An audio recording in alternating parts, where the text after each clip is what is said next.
collègue. La parole est à Monsieur Jean Lassalle. Merci infiniment, Monsieur le Président. Madame la Ministre, le Covid-19 s'est abattu soudain sur le monde et bien entendu sur notre pays, suscitant le même état de sidération que l'effondrement de nos armées en 1940 en 3 semaines. Nos élites complètement perdues, personne ne savait ce qu'il convenait de faire.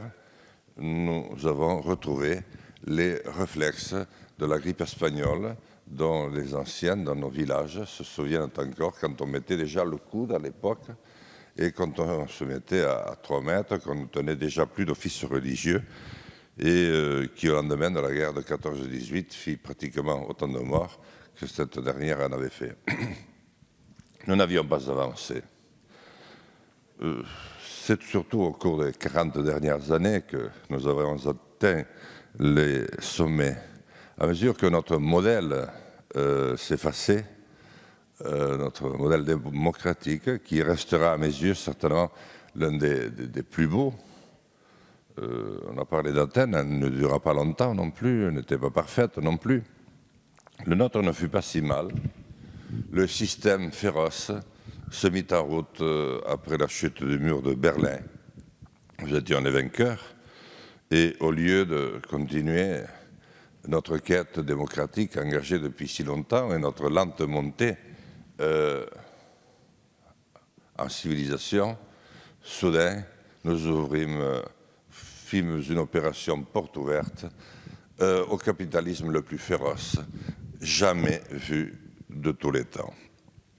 Et à partir de là, bien entendu, malgré les protestations de tous les hommes et femmes de bonne volonté qui pouvaient changer du jour au lendemain, Madame Bachelot, Madame, le nom a été dit tout à l'heure, là, de la socialiste, Marisol Touraine, puis la championne du monde de toutes catégories, Madame Buzyn, se sont abattus à leur tour sur nos hôpitaux, nos maternités, avec le succès que nous connaissons tous. Nous ne comptons plus chez nous les enfants qui, comme au 19e, naissent sur le bord des routes. Jadis, ils naissaient dans la rue, maintenant ils naissent sur le bord des routes parce que les voitures n'ont pas le temps d'arriver au centre hospitalier le plus proche. Alors, j'espère que ceci va peut-être nous servir peut-être d'avertissement. Ce ne serait pas inutile de le penser. Est-ce que ça se terminera une fois de plus, comme après les Gilets jaunes, après la petite centaine de réunions de Monsieur le Président de la République avec des maires en tenue de gala à travers toute la France, par la funeste soirée qui mit à terre Notre-Dame et qui ne fut suivie d'aucune conclusion quant aux travaux qui avaient été menés. J'espère que non. Parce que là, il se fait tard. Et pas qu'ici, Monsieur le Président. Il se fait tard tout court parce que les peuples n'en peuvent plus de subir un pareil traitement. Je crois que nous avons tous découvert que nous étions un colosse au pied d'argile. Nous n'avons aucune sécurité. Si un problème de cette envergure se présente à nous, nous allons encore y tomber. Mais ce coup-ci, est-ce que cette fois-ci, nous nous relèverons? Il me reste une petite minute pour rappeler que Monsieur le Président de la République avait promis 750 millions d'euros annoncés lors du pacte de refondation des urgences en septembre. Ça n'a donné que des redéploiements de crédits existants. La reprise de la dette hospitalière annoncée en novembre 2019 à hauteur de 10 milliards d'euros en 3 ans n'est toujours pas actée.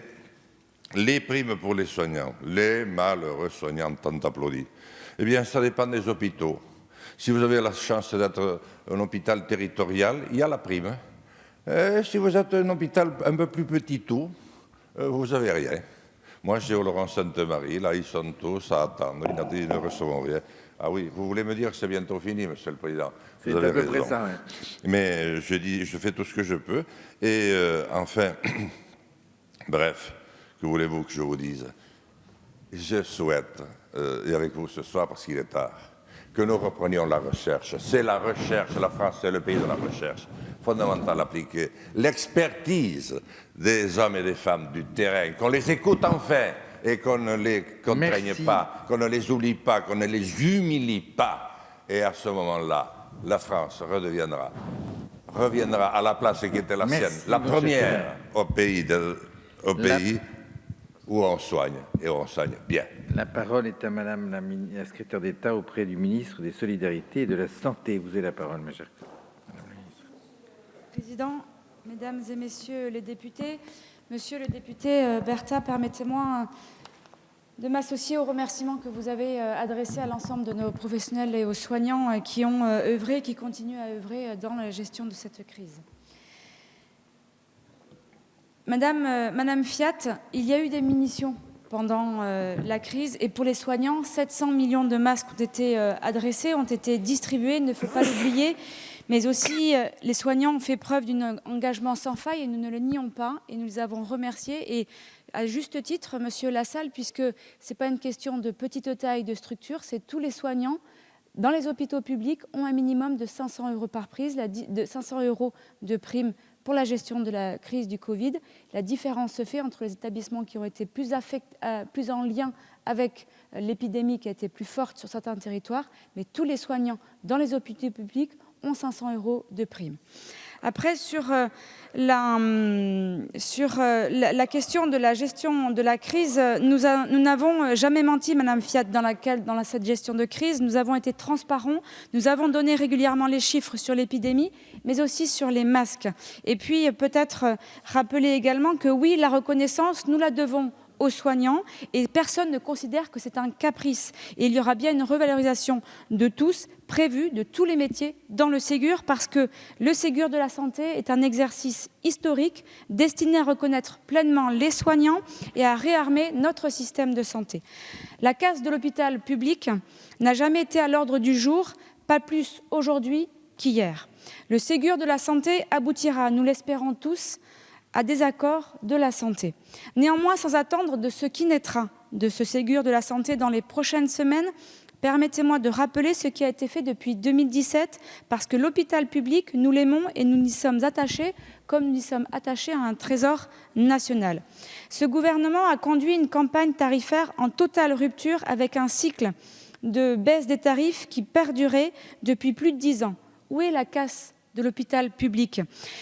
Le gouvernement a procédé au dégel intégral des crédits mis en réserve en 2018 et en 2019. Où est la casse de l'hôpital public ? Le gouvernement a pris des engagements sans précédent sur la pluriannualité pour redonner enfin de la visibilité aux hôpitaux. Où est la casse publique ? Où est la casse de l'hôpital public ? Monsieur Aviragnet, sur l'assainissement de ce fait des comptes sociaux, c'est fait au détriment de l'hôpital dans le précédent quinquennat. Le déficit de la sécurité sociale s'est réduit pendant que celui des hôpitaux se creusait. Nous redressons à l'hôpital depuis plus de 3 ans et je voudrais remercier la députée Rist d'avoir rappelé ce que porte le gouvernement pour notre système de santé et que vous avez largement enrichi dans vos travaux parlementaires, puisque le Parlement a voté une loi d'organisation, de transformation du système de santé pour réduire les inégalités sociales et territoriales dans l'accès aux soins, pour favoriser comme jamais l'exercice coordonné avec une meilleure articulation entre l'hôpital et la médecine de ville. Et aujourd'hui, ce gouvernement travaille avec tous ceux qui font vivre notre système de santé pour construire ensemble une nouvelle donne, pour reconnaître les soignants dans ce qu'ils sont et ce qu'ils font. Voilà brossé à grands traits des choses qui ont été faites, les ambitions qui ont été portées et qui le sont toujours. Je ne sais pas si nous pouvons en être fiers, mais je sais que nous n'avons pas à en rougir. Par ailleurs, j'ai eu la curiosité de regarder le programme de la France Insoumise, L'Avenir en commun, consacré à la santé. Votre première proposition concernait la priorité faite à la prévention. Nous n'avons pas fait autre chose en mettant cette petite révolution culturelle de la prévention qui va de la petite enfance à la stratégie de prévention d'autonomie pour nos aînés. Votre programme mentionne à juste titre la nécessité d'une prévention accrue contre les risques de l'alcool et du tabac. Pour ne donner qu'un seul chiffre, nous comptons aujourd'hui 1,6 million de fumeurs quotidiens en moins qu'en 2017. C'est une baisse rapide du nombre de fumeurs qui traduit l'efficacité conjointe des politiques sanitaires mais aussi fiscales en la matière. Vous appelez de vos vœux dans votre programme la prise en charge à 100% des soins par l'assurance maladie. Nous avons construit le 100% santé et la complémentaire santé solidaire pour abolir les freins financiers à l'accès aux soins qui sont un enjeu central en matière de santé publique, mais aussi de politique sociale. On sait par exemple à quel point le manque de soins dentaires peut être considéré comme un stigmate social. Votre programme prévoyait également, je le cite, une réforme progressiste et globale de l'offre de soins qui doit s'imposer pour affronter efficacement le défi des maladies chroniques en intégrant les différents compartiments de l'offre de soins aujourd'hui cloisonnés de façon à ce que la coopération remplace la concurrence. Ma Santé 2022 s'est tout entièrement construite sur l'exigence d'un exercice coordonné des pratiques médicales, sur l'exigence d'une meilleure articulation entre l'hôpital et la médecine de ville. Le décloisonnement est la pierre angulaire de la loi d'organisation et de transformation du système de santé qui a été votée dans ce sens dans l'hémicycle. Je pourrais continuer à égrener les mesures de l'avenir en commun, mais ce qui me frappe, c'est qu'au-delà de nos divergences bien réelles sur de nombreux sujets, en matière de santé, s'il existe des nuances, nous avons des ambitions communes. Depuis maintenant 2 semaines, nous échangeons avec tous les acteurs de la santé sur la méthode, le calendrier et les objectifs principaux. Nous travaillons avec tous pour mieux valoriser toutes les carrières, tous les métiers et développer de nouveaux parcours professionnels à l'hôpital et dans les EHPAD. Travailler à une relance de l'investissement et de nouveaux modèles de financement. Rendre plus souple, plus simple notre système de santé.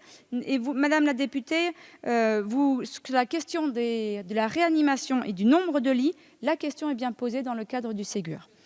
Mettre en place également des organisations plus proches des territoires et plus collectives entre l'hôpital, la médecine de ville et les secteurs médico-social, sans parler des hôpitaux de proximité sur lesquels j'aurai certainement à répondre à vos questions. Nous avons mis en place des concertations nationales, des sessions de partage d'expériences au sein des territoires de santé. Un espace d'expression pour les professionnels de santé est en ligne depuis hier. Enfin, vous m'interrogez sur le calendrier.